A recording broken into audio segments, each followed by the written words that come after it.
আচ্ছা, যেটা আমি শুরু করেছিলাম, যেটা আমি বলছিলাম যে ট্রেন, যে হোটেল এবং হসপিটালিটি ম্যানেজমেন্ট নিয়ে যারা পড়তে চাইছে, এই ট্রেনটা যখন লক্ষ্য করা যাচ্ছে, তো সেক্ষেত্রে যখন কেউ পার্টিকুলার এই কোর্সের কথা ভাবছে, সেক্ষেত্রে তো নিশ্চয়ই বিশেষ কিছু বিষয় ভেবে নিতে হয় বা দেখে নিতে হয়, কিছু হ্যাঁ, মান্যতা নিশ্চয়ই নিশ্চয়ই রয়েছে, নিশ্চয়ই। সেগুলো যারা কি? যারা ধরো এই যে প্রথমে তো সে দেখবে সেটা ইউজিসির আন্ডারে কিনা, ওকে।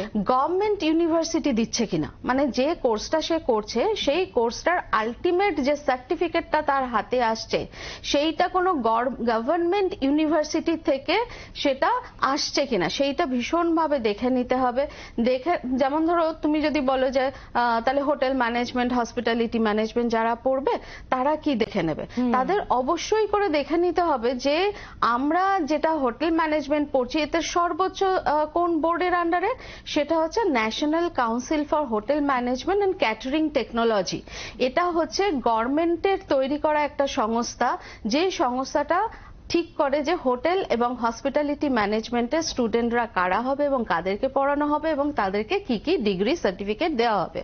এই এনসিএইচএমসিটি কিন্তু দেখে নেওয়া উচিত যে আমি হোটেল ম্যানেজমেন্ট পড়তে যাচ্ছি এইটা আছে কিনা। এইটা অবশ্যই করে যারা হোটেল এবং হসপিটালিটি ম্যানেজমেন্ট পড়তে যাচ্ছে তারা কিন্তু দেখে নেবে অবশ্যই এইটা আছে কিনা।